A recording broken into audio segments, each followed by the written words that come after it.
Bergabung kembali dengan Unimed News TV bersama saya Siti Nurmadina. Dalam beberapa menit ke depan, saya akan memberitakan info terhangat sebagai berikut.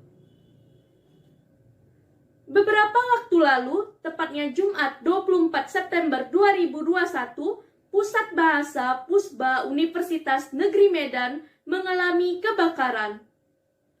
Peristiwa tersebut terjadi sekitar pukul 13.20 waktu Indonesia Barat. Kebakaran terjadi tepat di salah satu ruangan lantai 3 di gedung Pusba. Untuk selengkapnya akan diberitakan langsung oleh rekan saya, Saudara Lukman Daso yang berada di tempat kejadian. Baik, terima kasih Saudari Siti Nurmadina. Saat ini saya sudah berada di bekas lokasi kejadian kebakaran yang terjadi di beberapa hari yang lalu. Masih belum diketahui secara pasti penyebab terjadinya kebakaran ini. Namun, menurut keterangan yang diperoleh, kebakaran diindikasikan berasal dari konsleting listrik. Hal tersebut yang terjadi penyebab listrik di Unimed padam pada jam tersebut. Tidak ada korban jiwa pada kebakaran ini. Salah satu pekerja menyebut bahwa awalnya ada suara yang pecah dan terlihat adanya asap. Banyak komputer dan berkas di dalamnya. Dengan sigap para pekerja keluar menyelamatkan diri dan barang-barang yang memicu api membesar. Baik, sekian yang dapat saya infokan di tempat kejadian. Saya Lukman Daso memberitakan dari gedung Pusba Unimed. Terima kasih. Universitas Negeri Medan Unimed memberlakukan jam malam untuk mencegah peredaran narkoba di dalam kampus. Hal ini dilakukan setelah kampus FIP USU beberapa waktu lalu digerebek oleh BNN. Kepala Humas Unimed, Bapak Muhammad Surip, ketika diwawancarai menyampaikan salah satu upaya pimpinan Unimed yang sudah diterapkan adalah tidak adanya lagi aktivitas mahasiswa termasuk rapat-rapat pengurus mahasiswa dan kegiatan mahasiswa lainnya lewat pukul 19.00 waktu Indonesia Barat di dalam kampus ataupun di sekitarnya. Beliau mengatakan, petugas keamanan kampus akan melakukan patroli di area kampus mulai pukul 19.00 waktu Indonesia Barat. Petugas akan meminta mahasiswa mengakhiri kegiatannya dan segera pulang atau keluar jika kedapatan masih berada di area kampus. Selain jam malam, beliau mengatakan pihaknya bakal melakukan berbagai kegiatan edukasi, pelatihan, pendampingan bahaya narkoba kepada mahasiswa dengan harapan mahasiswa terhindar dari penyalahgunaan narkoba. Sebelumnya, BNN melakukan penggerebekan di FIP USU Sabtu 9 Oktober malam. Di lokasi telah ditemukan 47 orang di TKP yang setelah dites urin, 31 positif menggunakan ganja, sedangkan 16 orang lainnya negatif dan tidak diproses. Dari 31 orang yang positif ganja, 14 diantaranya mahasiswa USU, sedangkan lainnya alumni USU dan masyarakat. BNN juga menemukan barang bukti ratusan paket ganja siap pakai. Untuk ke-14 mahasiswa yang positif nantinya bakal menjalani asesmen untuk keperluan rehabilitasi. Sempat dinyatakan hilang kontak saat perjalanan laut dari Sorong ke Fakfak pada Selasa 5 Oktober 2021 lalu, Bupati Fakfak, Bapak Untung Tamsil ingin membangun pos pantau laut di Pulau Pisang. Hal ini disampaikan Bupati di Rumah Negara pada Rabu, 6 Oktober 2021 lalu setibanya dari perjalanan dinas yang menghebohkan tersebut. Untuk selengkapnya akan diberitakan langsung oleh rekan saya, Saudari Anissa Fajarwati Rohrohmana.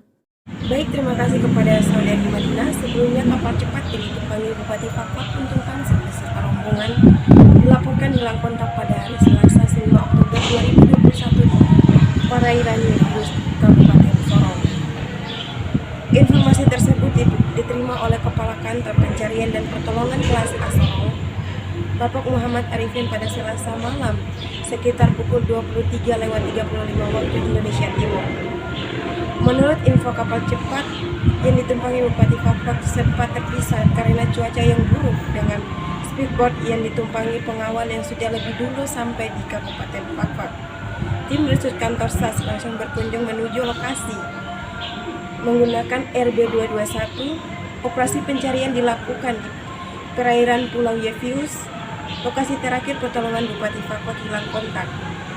Rabu 16 Oktober 2021 pagi, kapal cepat yang memberisi rombongan Bupati ditemukan dan telah bersandar di pulau perairan Fakfak dengan kondisi selamat pada pukul 06.00 waktu Indonesia Timur. Mengambil hikmah atas kejadian itu, Bupati Fakfak berkeinginan membangun pos pantau yang dilengkapi dengan peralatan dan komunikasi dan SARS di Pulau Pisang. Hal ini sangat penting bagi perjalanan laut karena keadaan cuaca yang bisa berubah setiap saat. Baik, sekian yang dapat saya informasikan. Saya Anissa Fadiawati Rompana memberitahukan langsung dari kantor Bupati Fakfak, Papua Barat. Terima kasih.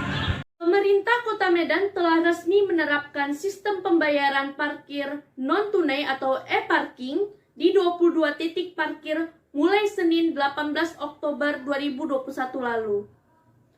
Launching penerapan e-parking ini dilaksanakan di kawasan Jalan Zainul Arifin, Kota Medan pada Senin pagi. Penerapan sistem e-parking ini sebagai upaya untuk memberikan edukasi serta mengurangi transaksi tunai di kalangan masyarakat. Untuk selengkapnya akan diberitakan langsung oleh rekan saya, Saudari Anita Hairani Dalimunte.